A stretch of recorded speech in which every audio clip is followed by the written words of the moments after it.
21h27, là ensuite en direct la suite de cette émission spéciale consacrée à cet épilogue, l'épilogue de l'incroyable affaire dite du grêlé. Il était recherché depuis 35 ans.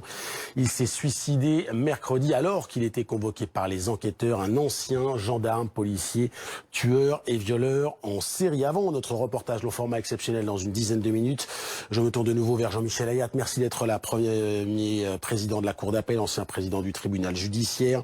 Dominique Rizet, consultant police-justice de BFM TV, est toujours sur le plateau. Dominique, on évoquait un peu plus tôt cette affaire hors norme, notamment parce qu'elle s'étale dans la durée. Oui. 35 ans, ça la classe évidemment dans ce type d'affaires qui ont marqué des générations de victimes, mais aussi de journalistes, aussi de juges comme Monsieur Ayat sur ce plateau. 35 ans de cold case, de mystère, de souffrance, d'attente des familles des victimes, de casse-tête pour les enquêteurs, de questions pour la justice. 35 années, c'est pratiquement l'affaire Grégory. Grégory, 16 octobre 84, Cécile Bloch, on est le 5 mai 86. C'est une affaire aussi vieille que l'affaire Grégory. C'était le plus vieux cold case de la brigade criminelle de la du 36 qui est les Orfèvres, c'est plus celle du 36 maintenant. Le palais de justice, le palais judiciaire a changé de place et les policiers ont suivi. Mais voilà, c'est une affaire qui a traversé des époques. Et vous savez, quand hier on était en direct avec Bernard Pasqualini au moment où l'information est tombée, le François Vérove est bien le grêlé, c'est bien l'ADN du grêlé. Et Bernard Pasqualini a eu tellement d'émotions qu'il ne pouvait plus parler, ne trouvait plus ses mots, et on sentait au téléphone, il était au téléphone, on sentait l'émotion dans sa voix.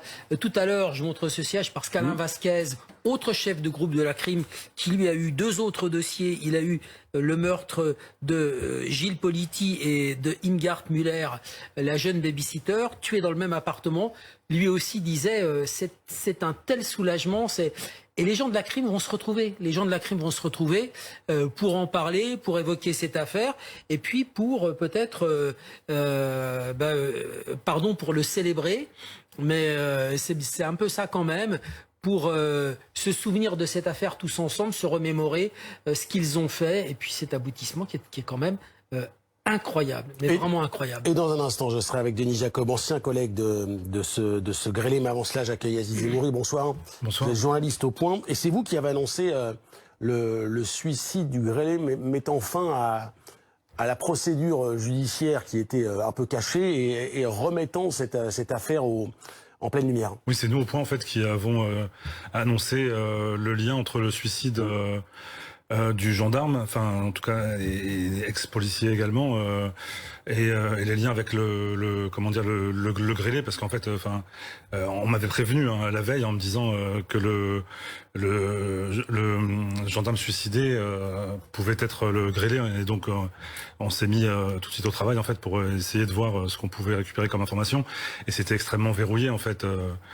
Personne ne voulait s'exprimer et surtout personne ne voulait de manière officielle, personne ne voulait confirmer de manière officielle qu'il y avait un lien entre le gendarme suicidé. Parce que c'était trop risqué, parce que l'affaire était trop sensible après 35 ans.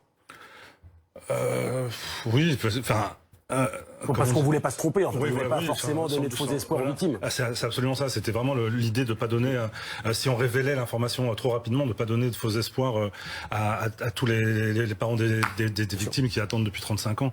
Et c'est vrai que donc après on a décidé en fait de donner l'info parce que ça nous paraissait quand même assez énorme, parce qu'effectivement 35 ans comme le disait Dominique précédemment, c'est quand même une affaire hors norme, et que tous ceux qui suivent un peu cette matière en fait voulaient absolument être à l'avant-garde en fait de cette affaire. Et puis Aziz, on a été binôme au Figaro Magazine pendant 10 ans tous les deux, parce que c'est plus difficile, monsieur le juge, monsieur le président, le premier président, de travailler aujourd'hui pour les journalistes, parce que il y a eu une époque où on passait un coup de fil, on nous disait bah oui c'est ça, Et maintenant, la justice a tellement tout verrouillé, ce sont les procureurs qui s'expriment. Alors c'est peut-être mieux, hein. Je crois surtout qu'il fallait attendre le résultat, la confirmation de l'empreinte ADN.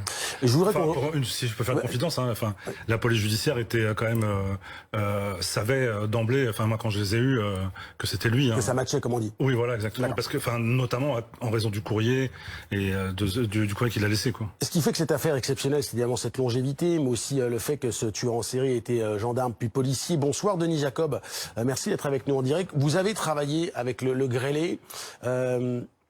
C'est difficile, mais j'ai le sentiment que pour une fois, vous êtes dans la situation de témoin, de voisin, de membre de la famille qu'on interroge dans ce type de situation. C'est-à-dire que vous tombez des nues. Oui, bonsoir. Oui, effectivement, quand j'ai appris cette nouvelle ce matin au réveil, les bras m'en sont tombés.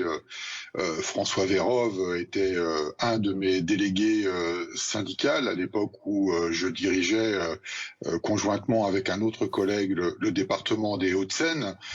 Et c'est quelqu'un que j'ai côtoyé au quotidien de 1995 à 1999, donc un lien de proximité assez fort. Je ne le connaissais pas au titre de l'intimité privée, mais je le connaissais très bien au niveau professionnel, et jamais nous aurions pu croire un seul instant que François Vérove pouvait être l'auteur de ces atrocités. Quelqu'un qui était de prime abord gentil, non agressif, non violent. On le disait un peu dépressif, souvent en arrêt, un peu dépressif. Alors effectivement, nous avons eu syndicalement à gérer une période difficile de sa vie, dans le milieu de la période que je vous ai citée, et ce qui me fait penser aujourd'hui la corrélation entre ce qu'il a indiqué dans sa lettre, à savoir qu'il aurait arrêté de commettre des atrocités en 97, qui concorde un peu avec la date à laquelle nous avons eu à gérer sa souffrance psychologique, puisqu'effectivement il était à l'époque déprimé, tourmenté. Il nous avait dit qu'il avait un traitement médicamenteux. Est-ce qu'il avait commencé une thérapie auprès d'une psychologue ou d'un psychiatre, je n'en sais rien. Peut-être, espérons-le, que l'enquête permettra aussi d'éclaircir toutes ces zones d'ombre. De nombreux mois d'arrêt maladie, une période qui l'avait conduit à quitter son poste de motard de la police nationale pour le faire affecter, et ce qu'il nous avait demandé de faire, pour le faire affecter au commissariat d'Asnières pour trouver une plus grande stabilité professionnelle. Mais de là, un policier en souffrance, vous savez, je ne vais pas faire le débat ce soir de tous les drames qu'on a connus dans la police nationale, ces décennies passées de suicides successifs, mais il était en souffrance comme n'importe quel policier pourrait l'être face aux difficultés du métier. Mais de là à croire que ça pouvait avoir un lien aujourd'hui avec cette affaire, maintenant je me pose beaucoup de questions. Merci beaucoup Denis Jacob en tout cas d'avoir été avec nous ce soir pour évoquer le cas de cet ancien collègue Jean-Michel.